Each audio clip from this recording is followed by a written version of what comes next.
El Ministerio de la Enseñanza y la Evangelización, Jesús Soberano Señor, presenta Palabra de Iluminación con el Maestro de las Sagradas Escrituras, Dr. José Briceño. Quédate con nosotros para que recibas las bendiciones que el Dios Eterno ha plasmado para ti en su palabra. Esto es Palabra de Iluminación. Ok, bendiciones. De nuevo, el Maestro José Briceño, transmitiendo, exponiendo, presentando verdades del reino, la verdad verdadera, la verdad absoluta, el pensamiento de Dios. En esta oportunidad en relación a la cristología, la vida de Jesús, del ungido, del teantropos, del Dios hombre, del Mesites, del mediador. Tema de suma importancia en nuestras congregaciones. Una de las cosas que tengo presente es que lo importante no es tener sino conocer, y lo importante no es conocer sino aplicar. ¿Cómo aplicamos en dichos y en hechos lo que no conocemos y cómo conocemos lo que no tenemos? En el texto sagrado nosotros tenemos plasmado, escrito, revelado, por inspiración del Espíritu, las verdades del reino eterno en relación a la persona de nuestro Señor Jesucristo. Nos toca a nosotros ahora ser diligente, estudiar, buscar, escudriñar, para que esas verdades nos sean iluminadas, que la palabra iluminación es fotizo, que tiene que ver cuando comprendemos o cuando conocemos lo que está escrito en revelación por inspiración. ¿Cómo podemos ser testigos de Jesús si no conocemos a Jesús? Antes de irse, Jesús le dijo a sus discípulos: recibiréis poder cuando haya venido sobre vosotros el Espíritu Santo y me seréis testigos en Jerusalén, en Judea, en Samaria, hasta el último de la tierra. ¿A quién le voy a ser testigo? A las naciones. ¿Con qué voy a ser testigo? Con el poder. Pero ¿de quién voy a ser testigo? De Jesús. ¿Cómo puedes tú ser testigo de Jesús si no conoces a la persona de Jesucristo? Por eso este estudio, ya este es nuestro estudio número 19 en relación a la persona de Jesús. Pocos en nuestras congregaciones, vamos a hablar de nuestra institución cristiana evangélica, tienen conocimiento de lo que es Jesús, quién es Jesús, de ese tema tan importante a conocer, de la persona de Jesucristo. Muy pocos conocen. Yo podría decir que no sé, voy a abusar, creo que no sé si un 10% de los que tenemos en nuestras iglesias congregándose conocen preciso, en precisión y en forma precisa y concisa lo que el texto sagrado te habla acerca de la persona de Jesús. Y esto es grave, esto es gravísimo. Bueno, hemos hecho el estudio, estamos presentando esas verdades. En esta oportunidad me toca presentar el tema, después de haber hecho un estudio y un análisis del Salmo 22, que es la visión de Jesús en la cruz, porque el Isaías 53 es la visión del Padre de su Hijo en la cruz. O sea, Isaías 53 revela cómo el Padre ve a su Hijo en la cruz, pero Salmo 22 revela cómo Jesús se ve en la cruz. Eso ya lo estudiamos. Vamos ahora a entrar a dar inicio a las narraciones de los padecimientos de Jesús paso a paso, comenzando desde su estadía en el Getsemaní, para que tengamos una clara percepción del costo que tuvo nuestra salvación.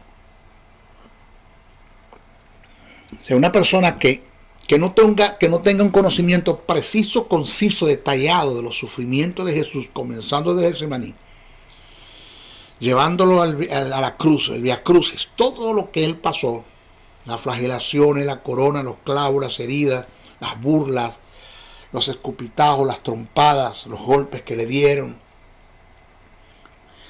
la llevada al infierno, después de haber muerto en la cruz, ido a la parte más baja de la tierra. Hay quienes ya se levantaron diciendo que Jesús no fue al infierno, pues. Pero bueno, eso es lo que el diablo quiere que la iglesia crea. Ni él mismo se lo cree, el diablo ni el diablo mismo se lo cree, él sabe que Jesús fue al infierno. Una persona que se levante hablando en el seno de nuestras congregaciones y negando que Jesús fue a la parte más baja de la tierra, al lugar de tormento, eso tiene que ser influenciado por el diablo para decir esas cosas. Es hijo de Dios, tiene la justicia, tiene vida, tiene el espíritu y es influenciado por el diablo para decir esas cosas. Pero solamente al diablo no le conviene entender, que él sabe que es así, que Jesús fue a la parte más baja de la tierra y que de ahí resucitó y lo venció. Solamente al diablo le conviene entender que no sea así. Él quisiera que esto fuera un sueño, pero eso no fue un sueño, fue una realidad. Si es verdad, Jesús fue a la parte más baja de la tierra, lo vamos a demostrar en este estudio, y de ahí resucitó y está sentado a la diestra del Padre con todo poder, dominio, autoridad y fuerza y señorío. Yo soy el que vivo y el que estuve muerto, el que vivo ahora por los siglos de los siglos. Tengo las llaves del Hades y de la muerte. Eso lo dijo Jesús en Apocalipsis, está escrito eso. Tengo las llaves del reino de David, dice el reino de David. Bueno, vamos a comenzar. Getsemaní era una pequeña propiedad cercada por un huerto entre árboles frutales y de varios arbustos. Esta se encontraba al pie del Monte de los Olivos. En sí el término Getsemaní se adapta mucho a la condición de Jesús allí en ese huerto. Ese término Getsemaní, desde el punto de vista etimológico, significa prensa de olivo. Algunos lo llaman como prensa de aceite, pero sí propiamente es prensa de olivo, que es donde se prensa. El término Getsemaní significa prensar el olivo para que destile y sacar de él el aceite. Eso fue lo que pasó con Jesús en el Getsemaní. Fue prensado por la divinidad, por la voluntad, por el propósito de Dios allí en Getsemaní. Jesús le dijo al Padre, si es posible, pasa de mí esta copa. 3 veces oró, pero también expresó, pero que no se haga mi voluntad sino la tuya. Eso vamos a hablar más adelante. Allí Jesús fue prensado, su alma fue tratada y entregó su voluntad. Hubo un quebrantamiento, segmentaron, trituraron, destruyeron, acabaron, aniquilar, un morir para que Dios haga la vida, para que Dios termine de hacer su vida en él. Hizo toda su vida durante el ministerio de su nacimiento, en su ministerio, pero en Getsemaní terminó el proceso de la entrega total, completa, para ir a la cruz, ir a la muerte, ir al infierno. Fue por lo que Jesús pasó, fue prensado. Su alma fue totalmente procesada, desmenuzada, para que tuviera lugar la obediencia. En Getsemaní, Jesús no solo fue tentado por el diablo, no solo fue tentado por el diablo, porque la palabra enseña que las tinieblas vinieron al Getsemaní, estuvieron en el Getsemaní. Ha llegado la hora de las tinieblas, Jesús dice. El término hora es kairos, tiempo oportuno, preciso, específico de las tinieblas. Entonces en Getsemaní Jesús no solo fue tentado por el diablo, también fue probado y confrontado por Dios. En la carta a los Hebreos, el escritor, que para mí el apóstol Pablo, mi respeto para los que no piensan así, para mí el apóstol Pablo nos refleja este cuadro que fue tan difícil para Jesús, por donde él tuvo que pasar, porque mire, a mí el diablo me tienta, lo reprendo, lo resisto y se va.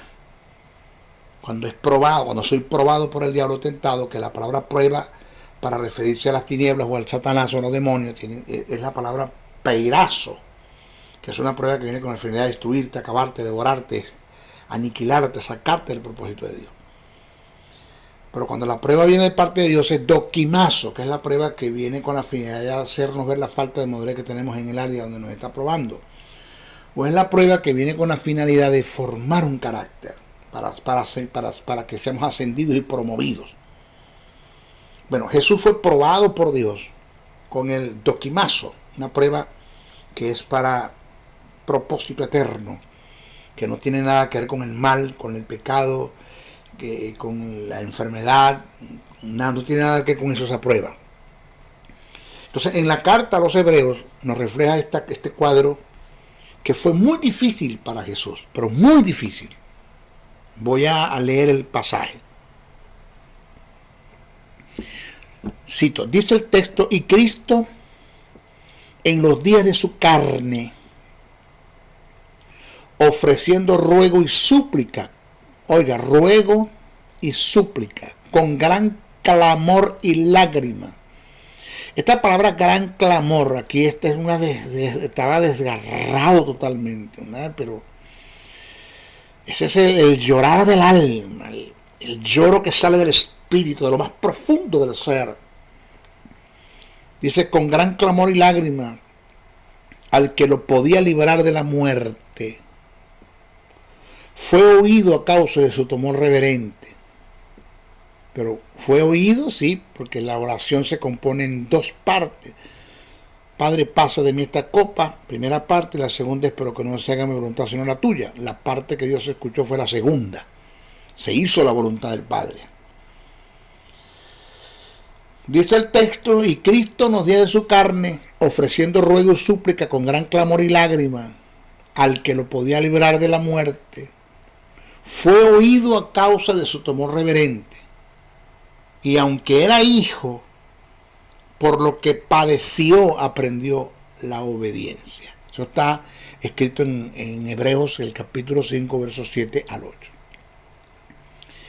En el caso de la tentación, ya lo dije, repito, en el caso de la tentación, o sea, cuando es satánica, yo resisto al diablo en fe, confiando en la palabra de Dios y en la intervención del Espíritu, él huirá de mí. Pero, ¿cómo resisto a Dios? ¿Cómo resisto a Dios? ¿Cómo huir de los desiertos de Dios? De los hexemanices que Dios tiene para nosotros. ¿Cómo huir? ¿Cómo? ¿Cómo confrontar y vencer al que todo lo puede? ¿Cómo?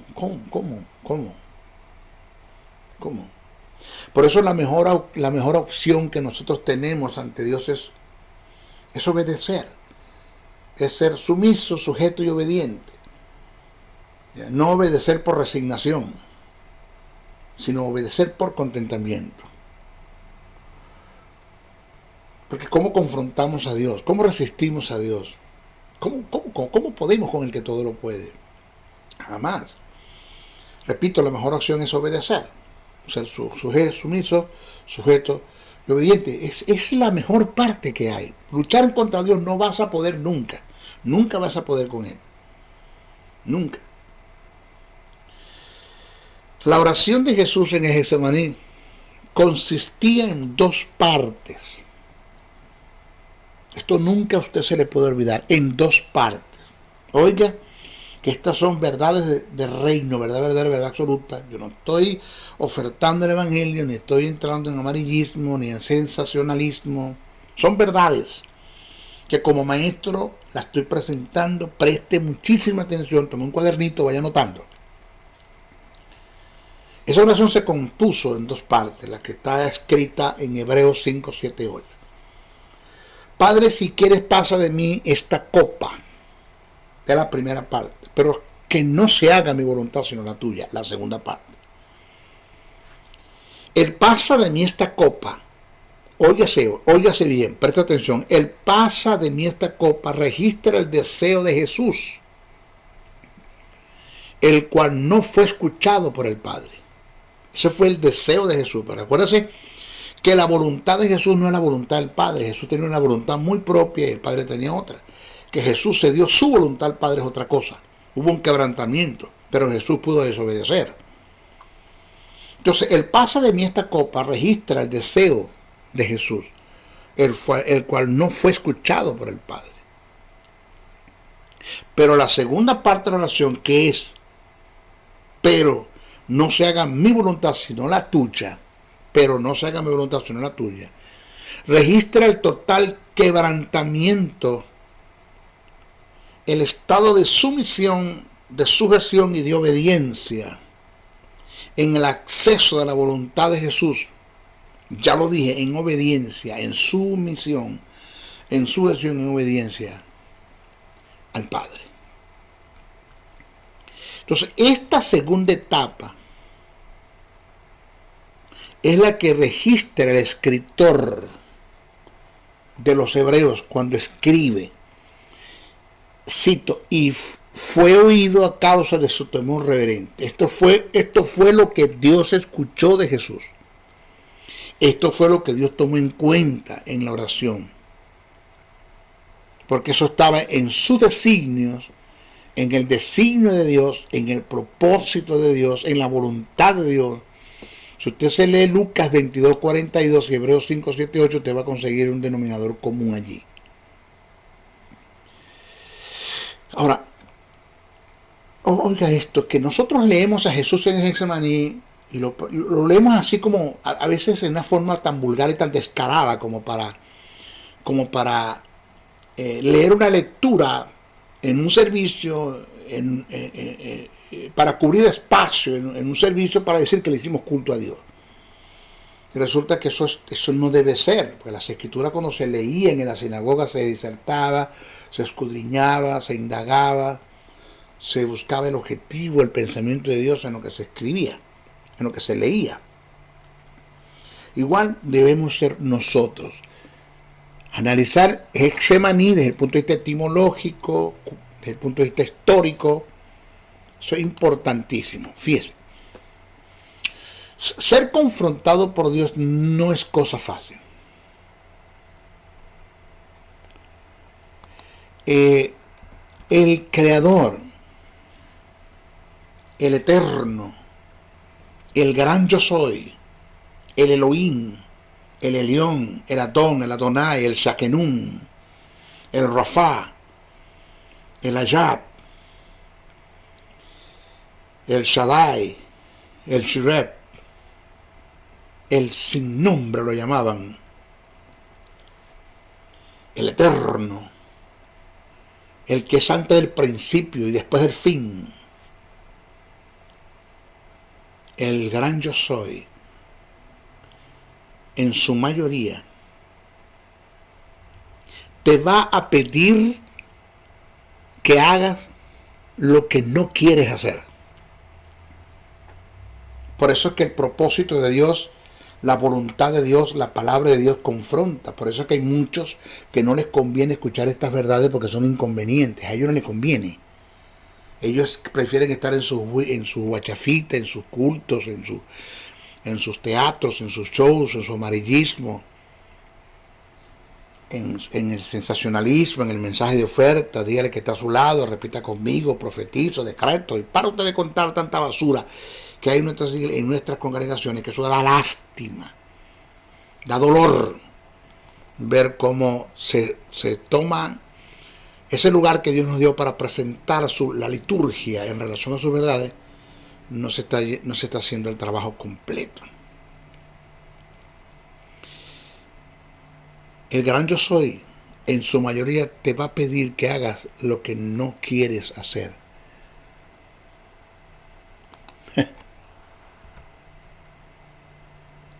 Y en su mayoría, te va a pedir que dejes de hacer lo que más te gusta hacer. Así de sencillo. Yo sé que alguien se está identificando con esta verdad. No es fácil. No me hables en este tiempo de esta verdad, porque cuando el Padre me pidió que me quedara aquí en el norte de los Estados Unidos, que no venía a quedarme, yo no estoy aquí en los Estados Unidos huyendo de la condición de Venezuela. No. Estoy aquí por propósito eterno. Porque cuando estoy acá, Dios usó un hombre para decirme: es tiempo que te quedes, que no te regreses. Dejar familia, dejar casa, dejar comodidad, dejar todo en Venezuela. Que independientemente de la condición que tenía en Venezuela, yo estaba bien, no me faltaba nada y sé que no me iba a faltar nada ni me faltará nada. Algo así como cuando Dios le dijo a Abraham, deja tu tierra y tu parentela. Eso no es cosa fácil. No es cosa fácil. El que Dios me pida que haga lo que no quiero hacer y que Dios me pida que deje de hacer lo que más me gusta hacer, no es cosa fácil. Mire, el encuentro con Dios, te estoy plasmando esto así, te lo estoy presentando para que tú te identifiques con Jesús en el Getsemaní. Para que tú veas que no fue fácil para él. Para que dejes de leerlo, que dejes de leer ese párrafo bíblico, cuando te habla de Getsemaní, lo dejes de leer como un cuento, bien contado, como una historieta de Walt Disney Prononcio, como una novela. No, que ahí está implícito la entrega de un hombre, el dolor de un hombre, el padecimiento de un hombre, la confrontación de un hombre para con Dios y el quebrantar el alma, está implícito ahí en Getsemaní. El encuentro con Dios y su voluntad produce grandes conflictos en el alma, que nos llevan a intensas agonías, teniendo luchas internas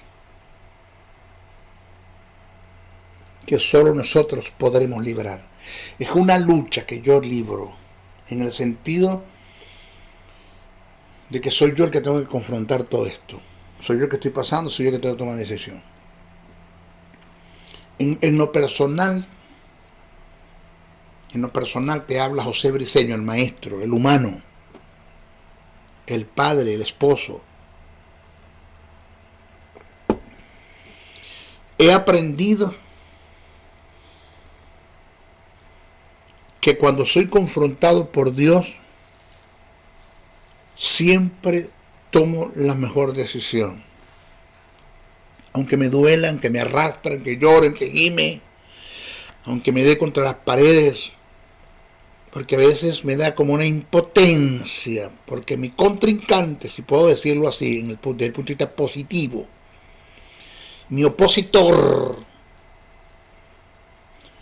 voy a decir en el aspecto positivo, mi más grande enemigo, positivamente hablando, de mi voluntad,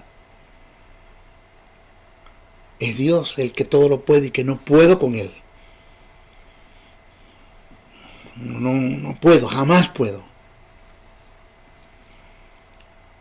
Entonces, he aprendido que cuando soy confrontado por Dios siempre tomo la mejor decisión, ceder mi voluntad a la suya. Por mucho que me duela, por mucho que me hiera, me duela, me desgarre el alma desprenderme de las cosas que más me gustan, las que más me atraen, las que más me satisfacen.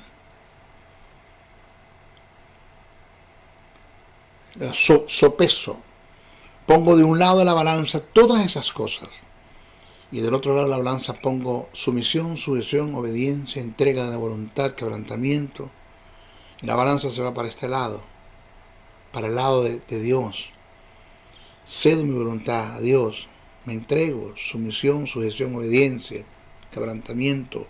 Hay un quebrantamiento produce la sumisión, la sujeción, la obediencia. La obediencia es la entrega a la voluntad.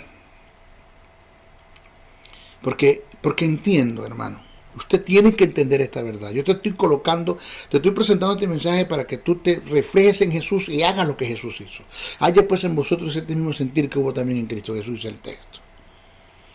Entiendo que nada en este mundo, nada, mire, cuando digo nada es nada, en este mundo tiene tanto valor como al hacer la voluntad de Dios.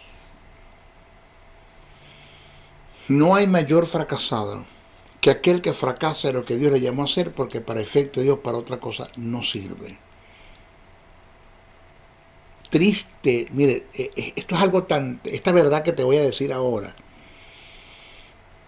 Si en el momento un anciano, te voy a dar el ejemplo, un anciano, y preste mucha atención, deje de hacer lo que está haciendo, présteme atención, un anciano, por ende, a la edad de 90 años, está muriendo, y yo me acerco, le presento el plan de salvación, acepta el plan de salvación, pasa a ser hijo de Dios, le imparte el espíritu de la justicia, le imparte la vida, se hacen en él una verdad los incidentes en la cruz, pasa al estado de regeneración, pasa a ser hijo de Dios, se salva, muere y se salva.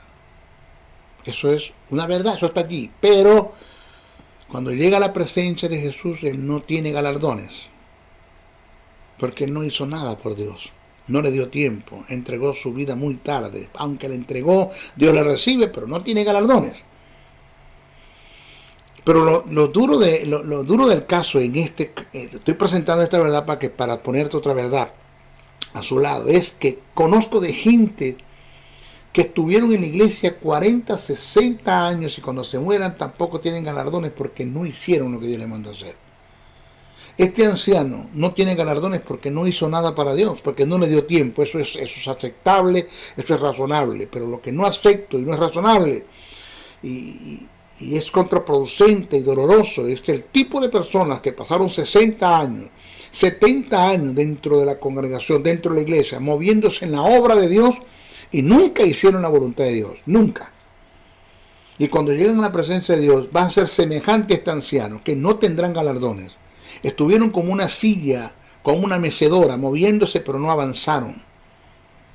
Estuvieron como una hamaca en un chinchorro, moviéndose pero no avanzaron. Y eso es fuerte, eso es doloroso. Por eso es que lo mejor que podamos hacer es ceder nuestra voluntad a Dios. Porque cuando nosotros cedemos nuestra voluntad a Dios, somos dirigidos por el Espíritu. Recibimos una misión con M de mamá, que vienen siendo las directrices en las que el Espíritu Santo nos da, en la cual nos vamos a desenvolver para alcanzar una visión. Y esa es la misión que el Espíritu Santo nos da. Caminamos en esa misión, que es donde va a haber presencia, manifestación del Espíritu, porque Él mismo nos las entregó y Él va a desatar su poder a través de nosotros para respaldar lo que Él nos mandó a hacer, para alcanzar el objetivo de Dios, que es la implantación de su reino en la vida de los hombres. Entonces, nada en este mundo tiene tanto valor como el hacer la voluntad de Dios. Nada. Por eso Jesús, en una ocasión sus discípulos se acercaron a Él para darle de comer y Él dijo, una comida tengo que comer y una bebida tengo que beber, que es hacer la obra de Dios, llevar a cabo la obra de Dios haciendo su voluntad. Llevar a cabo la obra de Dios haciendo su voluntad. Aquí no importa tanto la obra, sino la voluntad. Porque puedes desenvolverte dentro de la obra y nunca hiciste lo que Dios te mandó a hacer y vas a tener problemas. Entonces, en Getsemaní, el Getsemaní era un lugar donde Jesús frecuentaba para orar, según Lucas 21:37, Juan 18:2. En la mayoría de los casos Él lo hacía allí, en el Getsemaní, Monte de los Olivos, al pie del monte estaba el huerto. Él lo hacía solo. Dejaba a sus discípulos al pie del Monte de los Olivos y entraba en el huerto de Getsemaní a orar. Ese día que Jesús fue entregado y tomado en manos del Sanedrín por una comisión de unos soldados romanos, fue tan definitivo que Él no subió solo al huerto, sino que tomó 3 de sus discípulos para que estuviesen cerca de Él e intercedieran por Él. Primera vez que Jesús pide que intercedan por Él. Dice el texto que cuando Jesús fue allá a distancia de un tiro de piedra en el Getsemaní, que se aparta de ellos, en Mateo 26:40 registra estas expresiones que salieron de los labios de Jesús. Él dijo, cuando los consiguió durmiendo, dijo, cito, ¿así que no habéis podido velar conmigo una hora? Esa expresión que sale de los labios de Jesús señala la necesidad que tenía de una intersección a causa de su agonía, que intercedieran por él. Por primera vez se plasman las escrituras donde Jesús pide oración.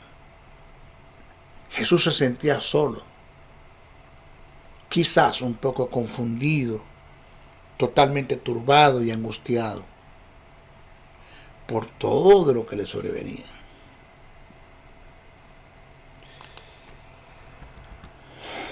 Comenzó a sentir una agonía psíquica hasta el punto que exclamó: tengo una tristeza que me está causando la muerte.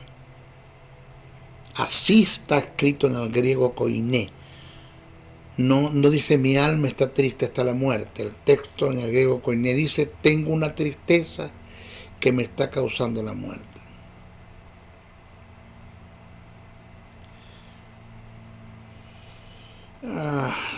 El término agonía del griego que aparece en el pasaje es agonía. Se pronuncia igual, que indica una extrema tensión emocional, una extrema angustia. En Lucas 22:44 registra parte de esto. Según algunos historiadores, corre la posibilidad de que Cristo oró en la forma más humillante, como lo hacía todo judío. Se postraba sobre sus pectorales y su rostro en tierra. Y tanto fue el sufrimiento producido por esta agonía que la Biblia describe su sudor como grandes gotas de sangre. Como grandes gotas de sangre. Cabe resaltar y tomar en cuenta que el término utilizado para gotas de sangre, ya entramos en el punto etimológico, ese término es tromboi aiomatos, que se escribe THROMB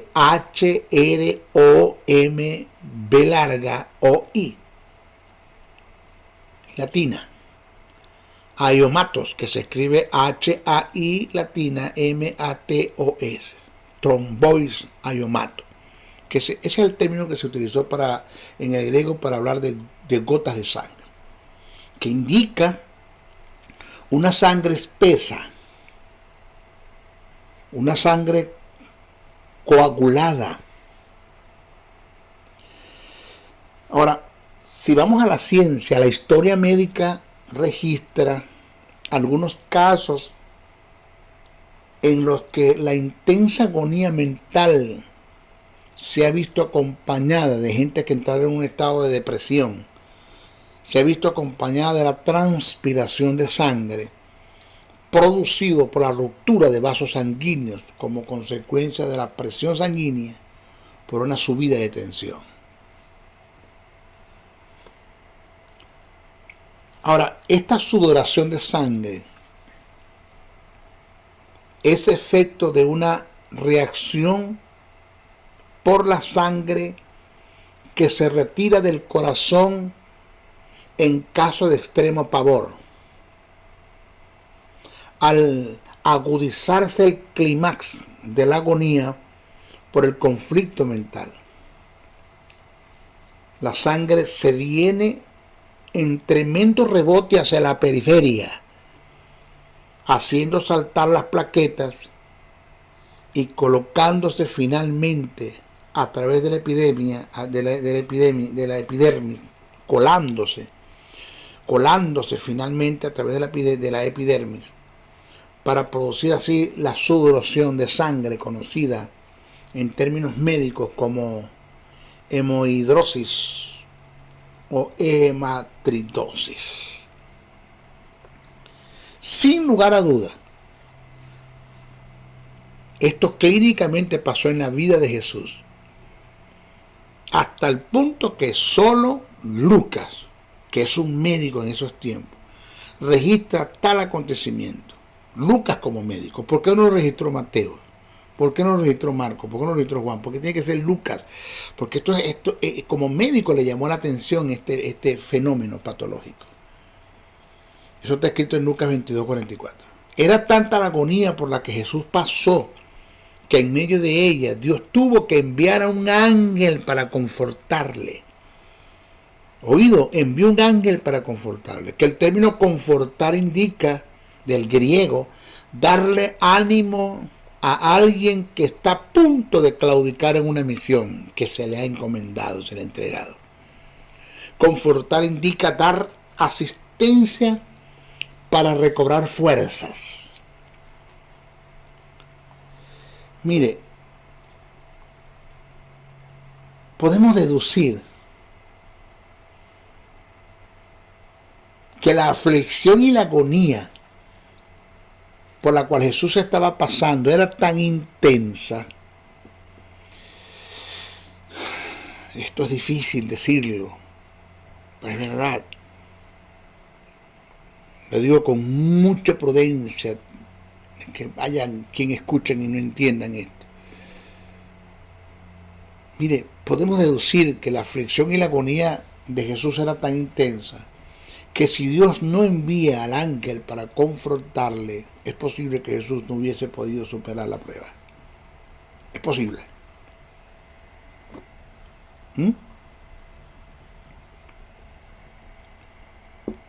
Mire, la soledad es uno de los más grandes enemigos para alcanzar el éxito.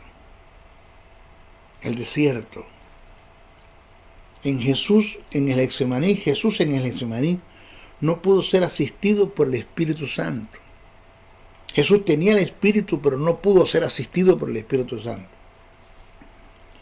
No tuvo apoyo de la deidad, ni siquiera sus discípulos intercedieron por él. No tuvo apoyo de la deidad, ni siquiera sus discípulos intercedieron por él. Estaba solo en total abandono. Dios en ese momento fue el enemigo desde el punto de vista positivo de su voluntad al ser confrontado por él. Jesús sabía que la mejor opción era ceder su voluntad a la del Padre. Solo así fue librada su alma. Esto es Getsemaní. Pero aunado a esto, el Getsemaní, porque ya hablamos del Getsemaní, mira la traición. La traición. Judas fue uno de los discípulos que estuvieron con Jesús a su lado, codo a codo, tolete a tolete. Fue en quien más confiaba, hasta el punto que se le entregó la responsabilidad del tesoro, según Juan 12:4-6. Lo llamó amigo, término que en griego indica camarada, que tiene que ver con sociedad, con intimidad, entrega, confianza, bondad. Uno que comparte tus cosas, incluyendo tu recámara, según Mateo 26:50. El salmista dice bien claro, Salmo 41:9, quien comía conmigo y que metió su mano en mi plato, levantó contra mí su calcañar. La traición, cuando viene de un ser querido, duele mucho. Duele mucho. Y el caso es porque es un acto inesperado. Solo los que han pasado por la traición pueden entender lo duro que fue esto para Jesús. Y cómo esto se unió a la aflicción del Getsemaní. Porque Jesús, después que sale de Getsemaní, es que se consigue con Judas y aquella comitiva del Sanedrín con los soldados romanos, y lo entrega. Esto es parte. Vamos a seguir narrando, pero en nuestro próximo estudio vamos a entrar en el juicio de los hombres. Vamos a hablar del juicio de los hombres. Después trataremos la práctica de las flagelaciones.